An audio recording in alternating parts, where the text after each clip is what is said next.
mulai bosan melihat tingkah kita yang selalu salah dan bangga dengan dosa-dosa, atau alam mulai enggan bersahabat dengan kita. Coba kita bertanya pada rumput. Halo teman-teman, kita dari kelompok Banjir. Kita lagi ada di mana? Kantor Basarnas Surabaya. Kita perkenalan dulu ya. Halo, namaku Rati. Halo, namaku Dinar. Aku Anas. Aku Rini. Dan saya Arjun. Hai, jangan lupa ditonton. Mulai dulu ya Bapak ya. Selamat pagi Bapak, terima kasih sudah meluangkan waktunya buat tugas kami pagi hari ini. Semoga kita semuanya diberikan kesehatan. Nah, akhir-akhir ini kan banyak itu ya Bapak ya, berita tentang banjir di Aceh dan Sumatera itu. Nah, kami dari mahasiswa di sini ingin menggali sedikit informasi terkait apa sih peran Basarnas dalam penanganan bencana banjir. Nantinya itu pertanyaan kami seputar bagaimana Basarnas menangani sebelum, saat, dan sesudah. Masuk dalam pertanyaan ya Bapak ya. Sebelum banjir nih Bapak ya, sebelum ada bencana banjir, apakah Basarnas memiliki langkah kesiapsiagaan yang dilakukan Basarnas untuk mengantisipasi potensi banjir? Oke, baik. Menyampaikan lagi awal. Jadi awal pembahasan kita kan terkait masalah bencana ya, bencana. Berdasarkan Undang-Undang 29. Jadi memang dalam kelembagaan dalam proses penanganan bencana khususnya ada dua lembaga yang memiliki tanggung jawab yang saling beririsan, yaitu Badan Nasional Penanggulangan Bencana, yang kedua adalah Basarnas itu sendiri. Terkait masalah BNPB, Badan Nasional Penanggulangan Bencana, itu melaksanakan kegiatan dengan dasar Peraturan Perundang-undangan Nomor 24 Tahun 2007 tentang penanggulangan bencana. Sedangkan Basarnas melaksanakan tugas pokok fungsinya berdasarkan Undang-Undang 29 Tahun 2017. Dua lembaga ini saling beririsan terkait masalah sebelum, saat, dan setelah bencana itu terjadi, baik itu bencana gempa bumi, tsunami, terus kemudian banjir, longsor, dan sebagainya. Itu merupakan leading sektornya adalah Badan Nasional Penanggulangan Bencana atau BNPB. Kalau di daerah namanya BPBD. Nah, BNPB melakukan penyuluhan sebelum bencana itu terjadi. Jadi melakukan penyuluhan, pembekalan terhadap masyarakat. Kemudian saat bencana itu terjadi, BNPB mengkoordinir pelaksanaan penanggulangan bencana, dan terakhir adalah setelah bencana itu terjadi, BNPB bertanggung jawab untuk melakukan rehabilitasi dan rekonstruksi terkait masalah layanan-layanan umum seperti fasilitas-fasilitas umum, kemudian kebutuhan dasar. Nah, itu merupakan tanggung jawab. Nah, peran Basarnas di mana? Berdasarkan Undang-Undang 29 tahun 2017, Basarnas itu memiliki tugas pokok ada 5. Yang pertama yaitu penanggulangan pelaksanaan operasi SAR dengan kecelakaan pesawat, kemudian kecelakaan kapal, kemudian kondisi membahayakan manusia, kecelakaan dengan penanganan khusus, dan terakhir adalah tanggap darurat pada bencana. Nah, tanggap darurat pada bencana, jadi dalam pelaksanaannya Basarnas ketika bencana itu terjadi fokus kepada manusianya, korban jiwa yang dinyatakan hilang atau yang dikhawatirkan hilang, yang dilaporkan kepada Basarnas untuk melakukan pencarian dan pertolongan. Nah, seperti itu. Tetapi Basarnas sendiri itu juga melakukan beberapa kegiatan-kegiatan yang sifatnya untuk dalam segi kesiapsiagaan. Basarnas melakukan setiap harinya itu melaksanakan siaga SAR 1x24 jam untuk mengantisipasi kedaruratan terjadi, baik kedaruratan kecelakaan pesawat tadi sampai dengan kedaruratan pada saat bencana alam. Dalam satu standby siaga itu terdiri dari operator radio, kemudian kepala siaga, dan beberapa respon sebagai respon awal untuk menangani kedaruratan yang terjadi. Selain itu, Basarnas memang memiliki beberapa program-program kegiatan program Satgas School, pemberdayaan masyarakat, kemudian melalui adik-adik kepramukaan, itu memberikan edukasi terkait masalah kedaruratan terjadi. Contoh kayak macam tidak jarang juga kami bekerja sama dengan teman-teman di BPBD kalau di daerah, kemudian dari BMKG dengan sekolah lapor gempanya, kemudian BPBD dengan sekolah tanggapnya ya, kalau nggak salah. Sering kami kolaborasi. Ya, kami memberikan pengetahuan teknis bagaimana menolong diri sendiri, bagaimana menolong lingkungan sekitar. Nah, teman-teman BPBD memberikan edukasi mengenali ancaman-ancaman yang terjadi. Nah itu peran Basarnas itu sebelum bencana itu terjadi. Tapi ketika bencana itu terjadi seperti yang tadi saya sampaikan di Undang-Undang 29 tahun 2017, dia fokus kepada orang manusia yang dinyatakan hilang atau yang dikhawatirkan hilang, melakukan pencarian, pertolongan. Kemudian setelah bencana itu terjadi, karena operasi SAR dinyatakan selesai, korban jiwa semua ditemukan, maka tugas Basarnas itu sebenarnya sudah selesai. Tetapi ketika dibutuhkan untuk rekonstruksi, rehabilitasi, ataupun bantuan lainnya, Basarnas siap untuk melakukan itu. Jadi kolaborasi di dalam penanganan bencana itu memang tidak bisa dilakukan oleh satu instansi atau institusi terkait, tapi memang harus kolaborasi. TNI, Polri, BPBD, Basarnas sendiri itu saling kolaborasi untuk melakukan pelaksanaan penanganan bencana. Ada beberapa contoh kasus yang terjadi di Indonesia, termasuk yang kemarin yang Aceh, kemudian Medan, ya, Padang, Sumatera kemarin. Kolaborasi itu memang sangat biasa kami laksanakan, bukan hanya satu kali dua kali, tapi setiap kali kejadian. Kemarin juga gempa Palu, gempa Mamuju, itu kolaborasi dengan teman-teman semua. Karena dari segi teknis penanganan bencana itu teknis evakuasi memang di Basarnas, tetapi terkait masalah pengungsi, kemudian logistik itu dari teman-teman BPBD atau BPBD itu sendiri. Itu secara umumnya seperti itu. Lanjut lagi, apakah kan pada saat bencana itu biasanya kan apa ya, Basarnas tuh kolaborasi sama BPBD sama itu semua. Terus apakah sebelum bencana itu terjadi juga Basarnas itu juga berkoordinasi dengan BMKG, TNI, Polri? Ya, betul. Karena seperti yang saya sampaikan tadi bahwa dalam penanganan suatu bencana di Indonesia itu tidak mungkin satu institusi atau lembaga itu berjalan sendiri, tidak mungkin. Banyak kami juga berkolaborasi dengan teman-teman di lingkup masyarakat, seperti kayak organisasi masyarakat, kepemudaan. Kalau kami sebutnya itu potensi SAR. Di dalam Undang-Undang 29 menyatakan bahwa potensi SAR itu merupakan baik itu peralatan, sarana prasarana, teknologi, manusia, bahkan di luar manusia yaitu hewan yang bisa membantu pelaksanaan operasi itu adalah potensi SAR. Nah, potensi-potensi SAR ini yang kami dukung, yang kami dorong, kami bina untuk melakukan respon awal ketika terjadi kondisi membahayakan manusia atau kedaruratan di wilayahnya sebelum Basarnas itu datang. Karena apa? Mengingat Basarnas, contoh kayak macam Jawa Timur memiliki luas wilayah 38 kabupaten kota. Nah, Basarnas sendiri yang ada di Jawa Timur hanya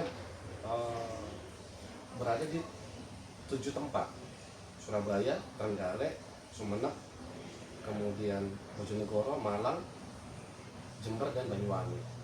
7 kantor ini untuk mengcover wilayah Jawa Timur. Ketika ada terjadi kejadian, maka yang terdekatlah yang melaksanakan aksi awal. Tetapi sebelum Basarnas hadir, kami berharap teman-teman potensi SAR inilah yang melakukan pertolongan pertama. Atau mungkin masyarakat yang memiliki kemampuan yang sudah kami latih, itulah yang melakukan tindakan awal. Sehingga kami atau mungkin masyarakat bisa meminimalisir korban jiwa yang terjadi di kondisi kedaulatan yang ada di wilayahnya dia. Itu yang sebenarnya kami lakukan sebenarnya sebelum kejadian terjadi bencana ataupun kedaulatan yang terjadi, kecelakaan dan sebagainya.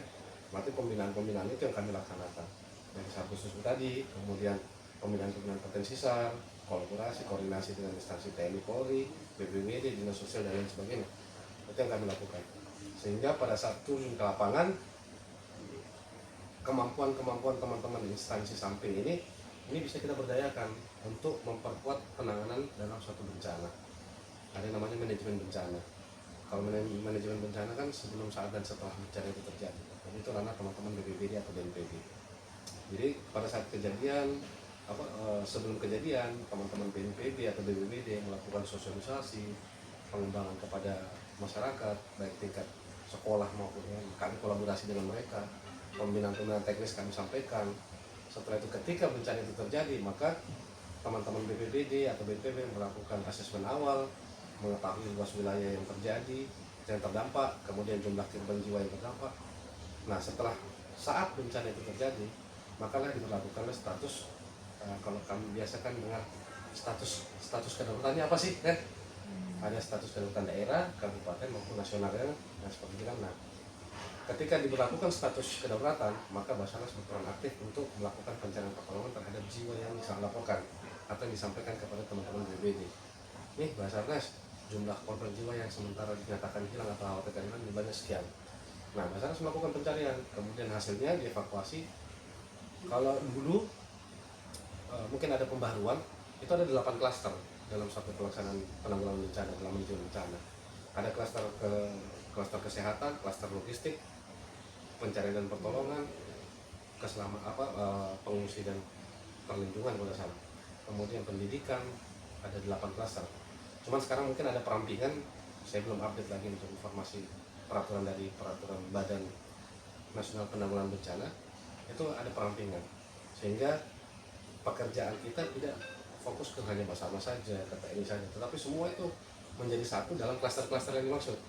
Jadi klaster kesehatan oleh mungkin teman-teman dinas kesehatan, rumah sakit dan sebagainya. Nah, khusus untuk klaster pencarian dan pertolongan, ini di sektornya adalah Basarnas.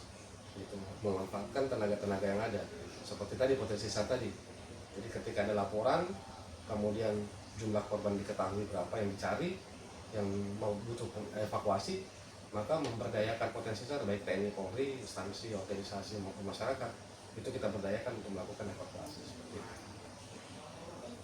Selanjutnya menjelang musim hujan atau saat potensi banjir meningkat, bagaimana kesiapan personil tim Basarnas dan peralatan tim Basarnas? Kesiapan personil dan kesiapan peralatan yang dari awal kita sampaikan bahwa Basarnas selalu siap siaga 1x24 jam. Itu tetap kita fokus dalam pelaksanaan kesiapsiagaan kedaruratan. Peralatan kita insya Allah semua sudah siap, ready, diturunkan meskipun ada keterbatasan terhadap jumlah. Karena kalau dari segi sarana prasarana, jujur kami memang butuh banyak penguatan terhadap kebutuhan sarana prasarana yang dimiliki oleh Basarnas sendiri. Tetapi untuk mengurangi kekurangan atau menutup kekurangan yang dimiliki oleh Basarnas, maka diberdayakanlah peralatan sarana prasarana yang dimiliki oleh potensi lain. Potensi tadi kan, yang saya sampaikan tadi bahwa ada TNI, ada Polri, mungkin mereka punya perahu karet, mereka punya peralatan yang bisa melakukan operasi, dan itu bisa dikerahkan oleh Basarnas untuk melakukan pencarian dan pertolongan. Nah, kesiapsiagaan personil juga demikian. Jumlah personil di kantor SAR Surabaya khususnya itu sangat terbatas karena kami alhamdulillah baru-baru ini di tahun 2025 itu penerimaan tenaga baru sebanyak 45 orang. Tetapi 45 orang ini bukan bertumpuk di kantor SAR Surabaya, tetapi dipecah kepada ke kantor-kantor atau pos-pos yang memang memiliki keterbatasan personil jumlah seperti Sumeneb, Trenggalek. Dan di 2025 juga kami sampaikan bahwa wilayah Jawa Timur itu sudah memiliki 2 kantor SAR, yaitu kantor SAR Surabaya sendiri, kemudian kantor SAR Banyuwangi. Kantor SAR Banyuwangi baru didirikan di tahun 2025, ditetapkan oleh Menpan RB. Nah, kantor SAR Banyuwangi wilayah kerjanya mencakup 6 kabupaten kota. Banyuwangi, Jember, Lumajang, Situbondo, Bondowoso, Probolinggo, ya 6 kantor SAR. Selebihnya itu masuk wilayah kerja kantor SAR Surabaya. Nah, kami berharap perkembangan atau peningkatan kelembagaan ini masih terus bisa didorong supaya apa? Supaya kebutuhan sarana prasarana tadi, personil itu bisa terpenuhi untuk melaksanakan evakuasi yang lebih cepat. Jadi insya Allah kalau ditanya kesiapan sarana prasarana dan personil, Basarnas insya Allah selalu siap. Kalau bilang 1x24 jam, 7x24 jam kami siap untuk melakukan pencarian. Jadi sekarang kita mungkin melangkah lagi ke saat terjadinya banjir. Nah, biasanya dari tim Basarnas ini bagaimana proses evakuasi korban banjir yang dilakukan oleh tim Basarnas saat turun ke lapangan? Inti dalam pelaksanaan operasi SAR itu adalah keselamatan, safety. Dalam pelaksanaan operasi SAR itu yang kami tekankan kepada personel adalah safety yang diutamakan. Nah, safety ini, keselamatan atau keamanan ini harus didukung peralatan-peralatan yang memadai. Nah, tim dari kita, dari kantor SAR atau Basarnas sendiri, sebelum melaksanakan evakuasi, memang yang kita fokus adalah APD, alat proteksi diri, seperti life jacket, helmet, dan lain sebagainya. Itu kita berikan ke teman-teman pelaksanaannya. Nah, bagaimana proses evakuasinya tergantung medan yang dihadapi. Kalau memang medannya memang butuh alat seperti kayak kemudian tali temali, itu kita memang sudah siapkan. Nah, sehingga keselamatan yang saya sampaikan tadi itu yang menjadi kami menjadikan faktor utama untuk melakukan evakuasi. Di samping itu proses penerimaan berita SAR sendiri, berita operasi sendiri. Ketika ada sebuah kejadian membutuhkan bantuan SAR, itu permintaan itu bukan hanya via telepon dari instansi samping, tetapi dari instansi atau organisasi samping ya. Tapi dari masyarakat bisa langsung menginformasikan ke kami. Dari masyarakat yang mungkin melihat kejadian itu dan memang butuh, segera ditelepon, dihubungi kantor SAR. Layanan 115 bisa dimanfaatkan sebagai hotline kami. 115 emergency call, karena itu sifatnya nasional. 115 nanti akan diarahkan ke kantor SAR Surabaya. Seperti itu. Jadi yang faktor pertama tadi ketika bagaimana cara menanganinya, yang utama ya itu tadi, personil kami lengkapi dengan kesiapan peralatan pendukung keselamatan keamanan sendiri. Karena jujur beberapa kali kejadian di Basarnas, tidak jarang itu personil kami yang menjadi korban terkait masalah pelaksanaan evakuasi. Bahkan ada beberapa personil kami yang kehilangan nyawa. Kalau kami hitung insya Allah di dalam 2024 sampai dengan 2026 saat ini, itu ada kurang lebih 5 kejadian yang menelan korban personil kami sendiri. Nah, makanya peningkatan kemampuan secara teknis, kemudian secara keilmuan itu kita terus laksanakan. Nah, Basarnas melaksanakan itu dalam 1 minggu terakhir. Dalam setiap pelaksanaan pembinaan dalam 1 minggu, Senin kami bekali materi, Selasanya dipraktekkan, kemudian pembinaan fisik dan praktek. Kemudian Rabu juga demikian, materi, Kamisnya fisik dan praktek, sehingga kemampuan mereka dalam keilmuan, dalam skillnya itu bisa terlatih terus menjaga kemampuan mereka. Kalau saat turun ke proses penyelamatan itu kan pasti ada kendala. Nah, biasanya kendala yang sering muncul yang dihadapi oleh tim Basarnas ini saat di lapangan itu kira-kira apa? Terlebih khususnya di kasus seperti banjir. Kasus seperti banjir yang paling menjadi tantangan adalah medan itu, medan atau lokasi yang ada, yang kita akan laksanakan evakuasi di tempat itu. Medan itu yang menjadi permasalahan sendiri. Nah, ada beberapa pernyataan, sebisa mungkin kami akan mencoba untuk masuk ke dalam area itu untuk melakukan evakuasi. Jadi strategi, kemudian cara untuk membuka akses menuju ke lokasi itu merupakan tantangan yang berat. Karena apa? Karena yang tadi yang saya sampaikan, tidak jarang bahwa peralatan, kemudian kondisi medan yang kita hadapi itu mengancam kita sendiri sebagai penolong. Makanya pertimbangan teknis itu perlu betul-betul diperhatikan. Menempatkan satu safety officer untuk mengamati bahaya-bahaya yang ada di lingkungan. Ini yang menjadi salah satu tombak untuk memberikan pengamanan terhadap tim, terhadap peralatan, atau mungkin pekerja-pekerja yang itu terlibat. Nah, seperti itu, Mas. Jadi kalau ditanya tadi yang disampaikan bahwa apa yang menjadi tantangan kita adalah medan itu sendiri. Bapak kan tadi menjelaskan tentang kesiapsiagaan, dan pastinya ada kesiapsiagaan peralatan juga. Kalau boleh tahu peralatan seperti apa ya? Seperti apa yang digunakan Basarnas ini?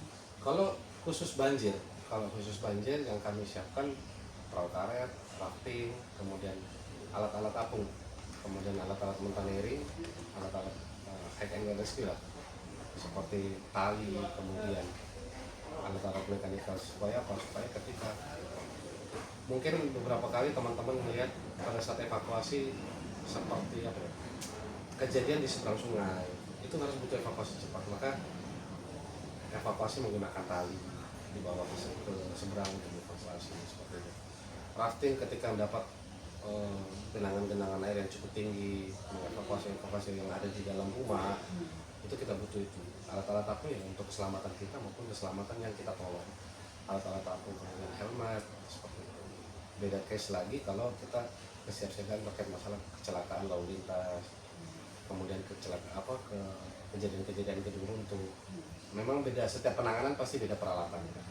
Tetapi kalau khusus banjir, paling alat-alat apung yang kami siapkan, kemudian alat tali temali untuk mengantisipasi ketika kejadian itu memang membutuhkan penanganan yang lebih khusus untuk menjaga korban, khususnya untuk membuka akses tadinya seperti yang kita lakukan awal, untuk menembus medan yang bisa membahayakan kita sebagai penolong. Setelah proses evakuasi selesai, apa peran Basarnas?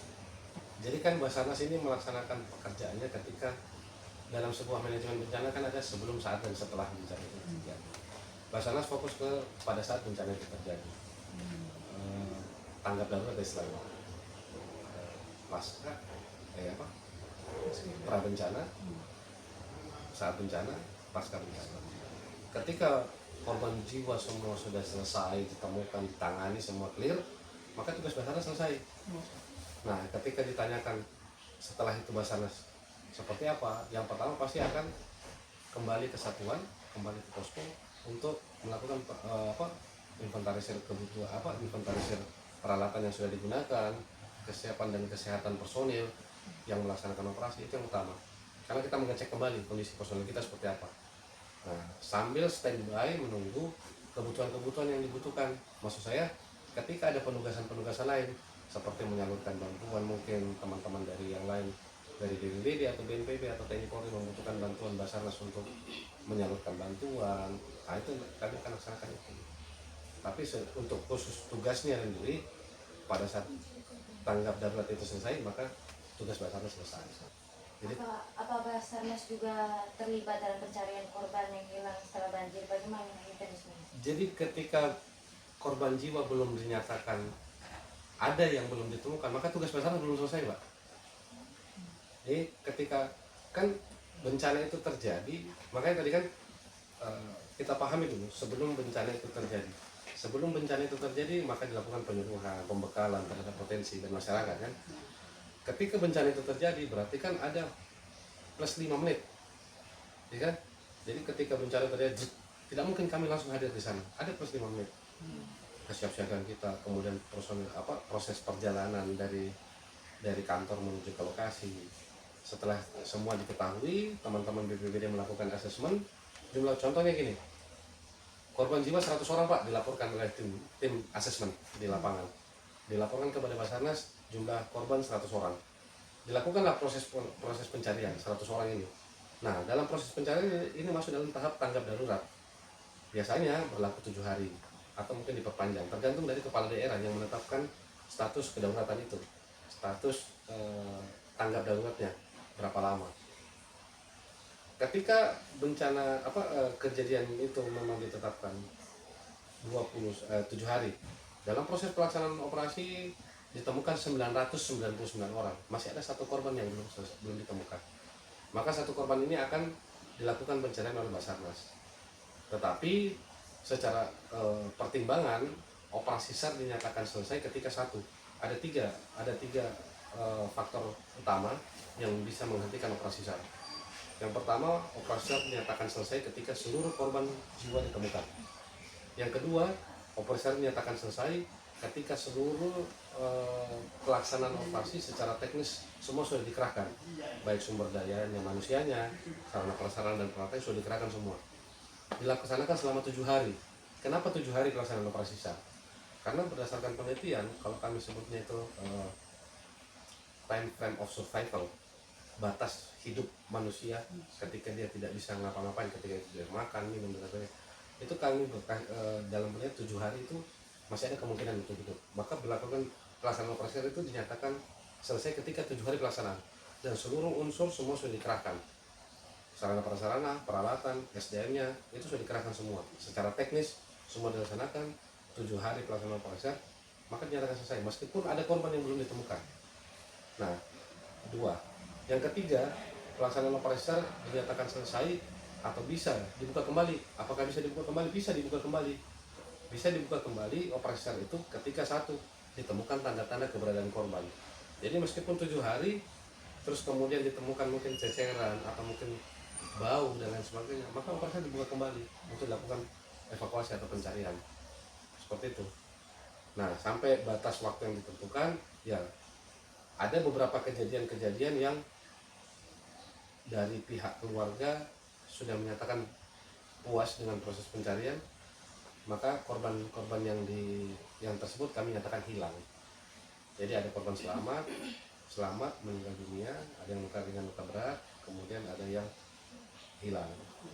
Nah, makanya dalam proses pencarian itu kalau ditemukan jumlah korban ditemukan meninggal dunia sekian, selamat sekian, hilang dinyatakan. Nah, hilang ini adalah korban-korban yang memang secara teknis sudah dikerahkan semua, tapi memang belum bisa ditemukan. Nah, biasanya kami minta pertimbangan dari pihak-pihak terkait, baik TNI Polri, teman-teman BPD, bahkan pihak keluarga kami sampaikan, ini yang sudah Basarnas lakukan, kira-kira seperti apa. Dan tidak setelah diskusi, setelah kami sampaikan, paparkan proses pencarian, mekanisme pelaksanaan, sampai pengerahan sarana prasarana dan unsur, terkadang pihak keluarga sudah ikhlas dengan proses itu. Makanya ada korban yang dinyatakan hilang dalam data itu. Bapak, selanjutnya bagaimana proses evaluasi yang dilakukan Basarnas setelah penanganan bencana banjir? Oke. Proses evaluasi pelaksanaan operasi SAR dilaksanakan setiap hari. Kalau dia pelaksanaan harinya pelaksanaannya itu lebih dari sehari ya. Setiap hari dilaksanakan evaluasi. Mulai dari briefing pagi, pembagian tugas kepada seluruh SARIS unit yang melaksanakan evakuasi lapangan oleh tim posko, kemudian dilakukan pencarian, dilakukan evakuasi di hari-hari. Nah, di akhir, di sore hari, kita lakukan briefing untuk evaluasi. Apa kendala yang ada di teman-teman lapangan hadapi. Ketika beberapa contoh kemarin, kami kesulitan untuk membuka akses ini, kami butuh alat ini.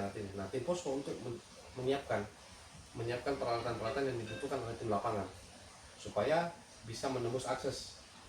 Nah, setelah evaluasi itu berjalan setiap hari, maka di akhir penugasan juga dilaksanakan evaluasi secara menyeluruh dari hari pertama sampai di hari terakhir, sehingga pada saat menangani case yang sama atau kejadian-kejadian yang serupa itu kita sudah punya gambaran-gambaran dan antisipasi peralatan, sarana prasarana dan SDM yang kita butuhkan seperti apa. Nah, itu yang kami lakukan selama untuk melaksanakan evaluasi. Jadi evaluasi secara bertahap mulai dari setiap hari pelaksanaan sampai di akhir tugas nanti untuk menggabungkan dari kendala evaluasi dari yang pertama sampai dengan hari terakhir penutupan operasi SAR. Seperti itu. Bapak, ini mungkin pertanyaan penutup dari kami.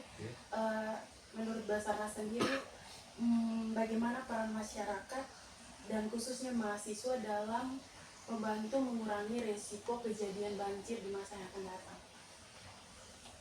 Peran masyarakat dan peran teman-teman mahasiswa ini sangat besar sebenarnya, Mbak. Karena posisi kita membutuhkan kesadaran yang sangat tinggi.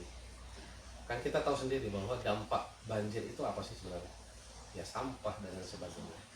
Kemudian kesadaran itu yang sebenarnya bisa memupuk kita, yang kita pupuk untuk mengantisipasi bahwa banjir itu tidak akan terjadi. Mulai dari mungkin ya pembuangan sampah, penebangan liar dan lain sebagainya.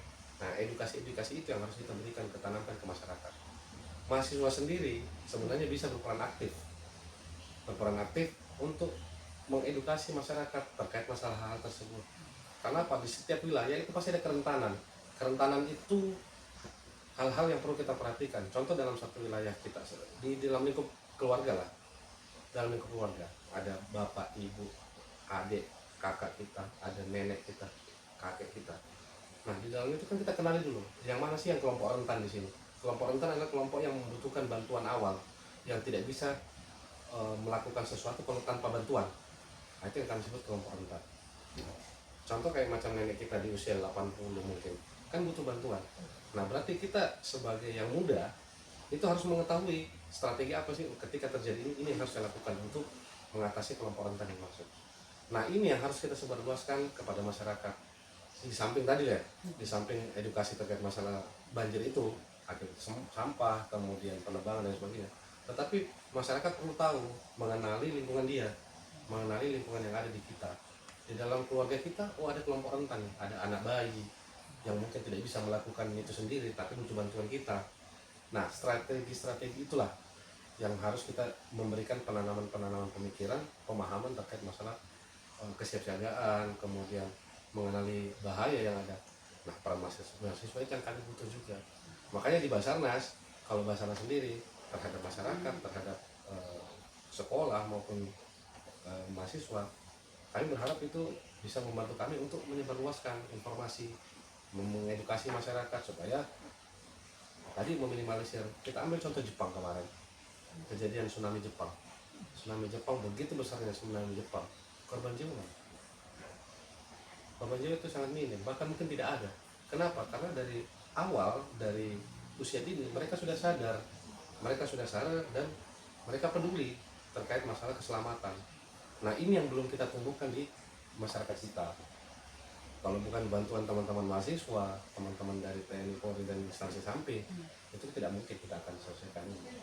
Makanya Basarnas punya program Sargoso School, mulai dari tingkat usia dini sampai SMA. Bagaimana kami berkolaborasi dengan tenaga-tenaga pendidik untuk memberikan edukasi keselamatan, mengenali bahaya yang mungkin yang awalnya mungkin hanya mengenal colokan itu berbahaya, menaruh gelas itu di samping berbahaya, tetapi itu kan salah satu bentuk dia untuk waspada terkait masalah kedaruratan yang akan terjadi di dia. Tetapi setelah itu akan berkembang dewasa, maka kita kenalkan lagi terkait masalah lingkungan dan lain sebagainya. Jadi peran mahasiswa sangat kita butuhkan, dan kesadaran masyarakat memang harus kita bangun untuk menghindari kondisi-kondisi yang tidak kita inginkan. Terakhir ya, sebagai closing statement lah dari kami di Basarnas, kami sampaikan bahwa Basarnas insya Allah selalu melaksanakan siaga 7x24 jam. Kapanpun itu masyarakat bisa menghubungi kami secara langsung atau melalui instansi lain. Yang pertama, yang kedua, Basarnas selalu memberikan pelayanan terbaik. Dan yang terakhir yang kami garis bawahi, free, tidak dipungut biaya bagi masyarakat. Jadi pelaksanaan penanganan bencana atau kecelakaan yang terjadi, kedaulatan yang ada, ketika pelaksanaannya itu meminta Basarnas untuk turun, garis bawahi adalah free, tidak dipungut biaya 1 rupiah pun. Nah, ini kan jangan sampai nanti ada masyarakat berpikir, lah nanti kalau mengundang Basarnas ini berapa biayanya. Kami garis bawahi bahwa pelaksanaan itu gratis untuk pelayanan masyarakat. Yang kedua, kami selalu berkolaborasi terhadap penanganan baik itu kecelakaan, bencana ataupun kedaulatan yang terjadi, ini kami selalu berkolaborasi. Karena kami sadari bahwa Basarnas tidak bisa melaksanakan penanganan itu sendiri, tetapi kolaborasi, kemudian soliditas yang kita bangun itu bisa memberikan layanan terbaik bagi masyarakat. Dan terakhir, kami sampaikan bahwa tadi kesadaran masyarakat harus kita bangun. Peran-peran teman-teman mahasiswa ini kami sangat butuhkan. Jadi ini merupakan juga salah satu kebanggaan buat kami didatangi sama teman-teman mahasiswa.